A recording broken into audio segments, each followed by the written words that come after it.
بسم اللہ الرحمن الرحیم۔ سیدہ کی رضا میں اللہ کی رضا۔ تو سوال یہ ہے کہ کیا اللہ کوئی مجبور ہے کہ جب بھی بیوی فاطمہ راضی ہوں گی تو اللہ راضی ہوگا؟ اللہ مجبور تو نہیں ہے، تو کیوں ہمیشہ بیوی کی رضا میں اللہ کی رضا ہے؟ اس کا مطلب ہے کہ بیوی ہر اس شے کی عالمہ ہے کہ جس سے اللہ راضی ہے۔ اللہ کوئی مجبور تھوڑی ہے کہ جب بھی بیوی فاطمہ سلام اللہ علیہ راضی ہوں گی تو اللہ کو راضی ہونا پڑے گا مجبوراً۔ اللہ اپنی رضا سے راضی ہے۔ اس کا مطلب ہے کہ بیوی فاطمہ سلام اللہ علیہ ہر اس شے کی عالمہ اور عاملہ ہے جس سے اللہ راضی ہے، ہر شے کو بھی جانتی ہے کہ جس سے اللہ غضبناک ہے۔ بیوی کا جو معصومہ ہونا ہے نا، عصمت مطلقہ، فرشتے بھی معصوم ہیں، فرشتوں کا معصوم ہونا اختیار نہ ہونے کی وجہ سے، گناہ کر ہی نہیں سکتے۔ بیوی کا معصومہ ہونا علم اور اختیار ہونے کی وجہ سے۔ تو اللہ سبحانہ و تعالیٰ کی یہ نہیں ہے معاملہ کہ بیوی اللہ کی رضا پہ راضی، وہ تو ہے ہی اللہ بیوی کی رضا پہ راضی، یہ ہے عصمت مطلق۔ تو جو رسول اللہ صلی اللہ علیہ وسلم کا، اب بہت ساری آیات، میں نے کہا 150 آیات ہیں جو مستقیماً بیوی کے فضائل پر، لیکن ایک سورہ ایسا ہے کہ جو بچے کو بھی یاد ہے اور وہ بیوی کی آمد سے متعلق بھی ہے۔ ہم بیوی کو ہدیہ کرتے ہوئے باجماعت ابھی اس سورہ کو پڑھتے ہیں، گناہوں کی مغفرت کی نیت سے، درجات کی بلندی کی نیت سے، سیدہ کونین سلام اللہ علیہا اور ان کے آل اطہار کو تحفۃً اور ہدیۃً پیش کرتے ہوئے میرے ساتھ پڑھیے گا۔ بسم اللہ الرحمن الرحیم، انا اعطیناک الکوثر فصل لربک وانحر ان شانئک هو الابتر۔ بلنداً نعرہ صلوات، اللہم صل علی۔ 10 الفاظ ہیں، 42 حروف ہیں۔ ان 10 میں سے 5 الفاظ وہ ہیں کہ جو پورے قرآن میں کہیں اور ہے ہی نہیں سوائے سورہ کوثر کے۔ دیکھیں قرآن کا ایک ادبی معجزہ بھی ہے، قرآن میں جو امام کا لفظ ہے نا وہ 12 مرتبہ، کوثر 1 مرتبہ ہے۔ یہ ہم فاطمہ قرآن کے ادبی معجزے کی اپنی ایک شان ہے، جو نا آتینا کا عطا کیا، اس عطا کے روٹ ورڈ سے 14 الفاظ ہیں قرآن میں۔ شان اکا هو الابتر، آپ کا دشمن بے اولاد رہے گا۔ شان اکا کے روٹ ورڈ سے 3 الفاظ ہیں قرآن میں، ایک سورہ مائدہ میں ہے، ایک سورہ فاتحہ میں۔ تو قرآن ادبوں کی بھی بات کرتا ہے۔ انا اعطیناک الکوثر، ہم نے عطا کیا، ہم نے عطا کیا، یوں ہے اگر اس کا میں لفظی ترجمہ کروں، انا یعنی ہم، آتینا کا پھر ہم، یقیناً ہم، آتینا کا ہم نے عطا کیا۔ انا آتینا کا کیوں کہہ رہا ہے اللہ سبحانہ و تعالیٰ؟ بڑی مصلحت ہے اس میں، اللہ واحد ہے، احد ہے، وہ ہم سے کیوں بات کر رہے ہیں؟ تو یہ رائل وے آف اسپیکنگ ہے، بہت خاص الخاص بات ہے، ہم نے عطا کیا۔ اللہ کہتا ہے انی جاعل فی الارض خلیفہ، خلافت میں دوں گا، فاطمہ ہم عطا کریں گے۔ انی ہے یہاں جاعل فی الارض خلیفہ، میں خلافت عطا کرنے والا ہوں، زمین پہ خلیفہ بنا والا میں، ہم نہیں۔ لیکن انا آتیناک الکوثر، ہم نے آپ کو کوثر عطا کیا۔ دیکھیں 1000 مرتبہ کا پڑھا ہوا سورہ ہے اور سنا ہوا سورہ ہے، لیکن القرآن یجری کما تجری الشمس، قرآن ایسی جاری رہتا ہے کہ ایسے ہر روز سورج کی روشنی نہیں آتی ہے، جیسے سورج و چاند کی روشنی ہر دن اور ہر رات نئی روشنی ہے، ویسے ہی قرآن کی تازگی ہے۔ تو انا اعطیناک الکوثر، اور آج کی محفل میں سے نہ پڑھا جائے تو پھر کب پڑھا جائے گا؟ یقیناً ہم نے عطا کیا۔ عطا کے لیے بھی 2 الفاظ ہیں کم سے کم قرآن میں، ایک ہے عطا، ایک ہے عطا، ایک ہے الف تا کے ساتھ، ایک ہے عین طا کے ساتھ، اور دونوں قرآن میں اور دونوں رسول اللہ کے لیے۔ وَلَقَدْ آتَيْنَاكَ سَبْعًا مِّنَ الْمَثَانِي، سورہ ہجر میں ہم نے آپ کو قرآن عطا کیا۔ اب اردو میں دونوں کا ترجمہ آتا ہے، میں کیا کروں، لیکن جو قرآن عطا کیا تو الف اور تا کے ساتھ ہے۔ اِنَّا أَعْطَيْنَاكَ الْكَوْثَرَ، جب کوثر کی بات ہے یہ تو عین اور طا یعنی طا اور ضا اس طا کے ساتھ ہے۔ یقیناً فرق ہوگا، ایسا تو نہیں ہو سکتا 2 مختلف الفاظ ہیں دونوں کا مطلب بالکل 100% ایک ہوگا، کچھ نہ کچھ تو فرق ہے۔ ایک فرق تو یہ ہے کہ عطا وہ ہے عطا کہ دے دی جائے لیکن کبھی بوقت ضرورت واپس بھی لے لی، عطا وہ ہے کہ جو عطا کر دی۔ اس سے گہری بات یہ ہے کہ عطا وہاں استعمال ہوتا ہے جہاں استحقاق کے برابر عطا ہو، عطا وہاں استعمال ہوتا ہے جہاں حق سے بڑھ کر عطا ہو۔ اچھا کثیر میں خود کثرت ہے، لیکن کثیر کو بھی آپ مبالغہ بنا لیجئے تو کوثر ہے۔ کثیر ویسے بہت زیادہ، کثیر میں بھی ایگزیجریشن ہو تو کوثر۔ خیر کی زیادتی، جہاں شر کی زیادتی ہو تکاثر ہے، الہاکم التکاثر۔ جہاں خیر اپنی پوری زیادتی کے ساتھ ہو یعنی پورے اضافے کے ساتھ، وہ ہے کوثر۔ کیونکہ کثیر کا جو لفظ ہے وہ مثبت بھی استعمال ہوتا ہے، منفی بھی استعمال ہوتا ہے۔ وَلَقَدْ ذَرَأْنَا لِجَهَنَّمَ كَثِيرًا مِّنَ الْجِنِّ وَالْإِنسِ لَهُمْ قُلُوبٌ لَا يَفْقَهُونَ بِهَا وَلَهُمْ أَعْيُنٌ لَا يَسْمَعُونَ بِهَا۔ سورہ اعراف کی آیت ہے، ہم کثیر جن و انس کو بھر دیں گے جہنم کی آنکھ سے، دل ہے سوچتے نہیں، آنکھیں ہیں دیکھتے نہیں، کان ہے سنتے نہیں۔ اولئک کالانعام، یہ جانوروں کی طرح، بل هم اضل، اس سے بھی بدتر ہیں۔ اولئک هم الغافلون، یہی غفلت میں پڑے ہوئے ہیں۔ ہم آنکھیں دیکھتے نہیں کا مطلب کیا ہے؟ جو ہم دکھلانا چاہتے ہیں وہ نہیں دیکھ، یہ نہیں کہ آنکھیں اور دیکھ نہیں رہے، وہ اندھے نہیں ہے ظاہری طور پر، آنکھیں ہیں دیکھ بھی رہے ہیں، لیکن جو ہم دکھلانا چاہ رہے ہیں ویسے نہیں دیکھ رہے، جو ہم سنوانا چاہتے ہیں وہ نہیں سنتے، اور جو ہم ان کے دل میں خیال ڈالنا چاہتے ہیں وہ نہیں اپنے دل اور وجود میں لے کر آتے۔ تو بہرحال یہ وَلَقَدْ ذَرَأْنَا لِجَهَنَّمَ كَثِيرًا مِّنَ الْجِنِّ وَالْإِنسِ، کثیر کا لفظ ہے مثبت منفی دونوں میں، کوثر کے لفظ فقط وہاں پر ہے کہ جہاں پر پورا خیر برکت و کثرت کے ساتھ ہو، یہ ہے انا اعطیناک الکوثر۔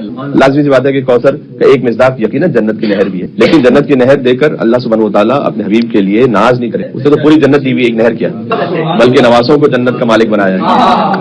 تو ایک مصداق تو ضرور ہے، لیکن اس سے کوئی خاص ایسی بات ہے کہ اِنَّ شَانِئَکَ هُوَ الْأَبْتَرُ، اس کا قرینہ ہے کہ بات کیا ہو رہی ہے کہ اللہ سبحانہ وتعالیٰ نسل سادات کو اتنا زیادہ اس میں کثرت عطا کرے گا، اور حضرت سیدنا صلی اللہ علیہ کے وجود اثر سے اس خیر اور برکت کو اللہ سبحانہ وتعالیٰ قیامت تک جاری و ساری رکھے گا کہ 18 سال کا سن ہو فقط قیامت تک کی جو حاجتوں کو پورا کر دے وہ ہے فاطمہ الزہرا. یہ اِنَّا أَعْطَيْنَاكَ الْكَوْثَرَ فَصَلِّ لِرَبِّكَ وَانْحَرْ. آپ بس جب ہم نے آپ کو کثرت عطا کیا ہے تو آپ نماز پڑھیے اور اپنے رب کی طرف بڑی قربانی پیش کیجیے. رک جائیے گا یہاں، قرآن کو قرآن سے ملائیے. اذا جاء نصر اللہ والفتح ورأيت الناس يدخلون في دين الله افواجا فسبح بحمد ربك واستغفره انه كان. جب اذا جاء نصر اللہ والفتح، جب اللہ کی نصرت آ پہنچے اور فتح مبین آپ کو مل جائے. ورأيت الناس يدخلون في دين الله افواجا، اور آپ دیکھنے لگے کہ جو اکثر جو لوگ دین میں داخل ہو رہے ہیں، یہ تقریباً پورا مکہ مسلمان ہو گیا، ظاہری طور پر کم سے کم صحیح سب کے سب مسلمان ہو. تو ہزاروں اور لاکھوں لوگ جب مسلمان ہو جائیں تو آپ کیا کیجئے؟ فسبح، تسبیح کیجئے. یعنی حضور کا ایک سبحان اللہ کہنا کروڑوں انسانوں کے لا الہ الا اللہ محمد رسول اللہ کہنے کے برابر ہے. جب کروڑوں انسان اور قیامت تک کے لیے جو انسان مسلمان ہوتے رہیں گے، اس کے برابر میں، اس کے عوض میں آپ شکر ادا کیجئے کہ ایک تسبیح کیجئے اور کہیے سبحان اللہ. کروڑوں انسانوں کا مسلمان ہونا رسول اللہ کے ایک سبحان اللہ کے برابر ہے. کیا کہنے بھائی، سیدہ کا خالی زمین پر آنا فصل پہ نہیں ہے، خالی تسبیح نہیں ہوگی. فصلی لربک وانحر، سیدنا صلی اللہ علیہ کا وجود ہے فقط زمین پر تشریف لے آئے. فصلی لربک وانحر، آپ نے رب کی نماز پڑھی. ابھی عام انسانوں کے لیے گفتگو اس طرح سے بھی، کیونکہ عام انسانوں کی بھی صورت ہے نا، فصل تم نماز پڑھو اپنے رب کی لربک. تو اللہ محتاج نہیں تمہاری نماز، لربک چونکہ اللہ تمہارا مربی ہے، تم اپنی تربیت کے لیے نماز پڑھو تاکہ اس کی جانب سے تمہیں تربیت عطا ہوتی ہے. فصلی لربک وانحر، اور بڑی قربانی دے. وذبح نہیں ہے، ذبح نہیں ہے، وانحر نہر، نہر کہتے ہیں بڑی قربانی کو. قرآن میں ذبح کا لفظ بھی ہے. فلما بلغ معه السعي قال يا بني اني ارى في المنام، میں نے خواب میں دیکھا ہے، انی اذبحك بیٹا میں تمہیں ذبح کر رہا ہوں. فانظر ماذا ترى، تو بیٹا کیا خیال ہے؟ قال يا ابت افعل ما تؤمر، تو آپ وہ کر دیجیے جس کا آپ کو اللہ نے حکم دیا. ستجدني ان شاء الله من الصابرين، ان شاء اللہ مجھے صبر کرنے والوں میں سے پائیں گے. فلما اسلم وتله للجبين، جب دونوں سر تسلیم خم ہو گئے اور ابراہیم علیہ السلام نے اسماعیل کو پیشانی کے بل لٹا دیا، تو اللہ کی صدا آئی کہ ونادینا ہو یا ابراہیم، فصدقت، رو آپ نے اپنا خواب سچ کر دکھایا. اور اس میں تو کھلا ہوا امتحان تھا اللہ کی جانب سے. ہم نہیں چاہتے تھے کہ اسماعیل ذبح ہو جائے، ہم چاہتے تھے کہ آپ اسماعیل سے گزر سکتے ہیں نہیں گزر سکتے اللہ کے حکم کے مطابق. یہاں پر آپ ذبح کیجیے. حضور مکرم کو کوثر عطا، فصلی لربک، آپ نماز پڑھیں اور ایک بڑی قربانی دیں. وانحر، فصلی لربک وانحر کی عملی تفسیر آپ کو دیکھنی ہو تو سجدہ امام حسین کو دیکھیں. ایک آیت میں صلی بھی ہے، وانحر بھی ہے، جیسے امام حسین کے بابا نے کیا تھا اقیم الصلاۃ وآتوا الزکاۃ، نماز قائم کرو زکات ادا کرو. اس ایک آیت پر ایک عمل میں علی بن ابی طالب نے ایسے اس پر عمل کیا کہ حالت رکوع میں علی بن ابی طالب نے زکات دی، تو اقیم الصلاۃ بھی تھا، آتوا الزکات بھی تھا. اب عبداللہ حسین کا جو سجدہ ہے صلی لربک بھی ہے، وانحر بھی ہے. ان شانئک هو الابتر، یہ کوثر کی شان.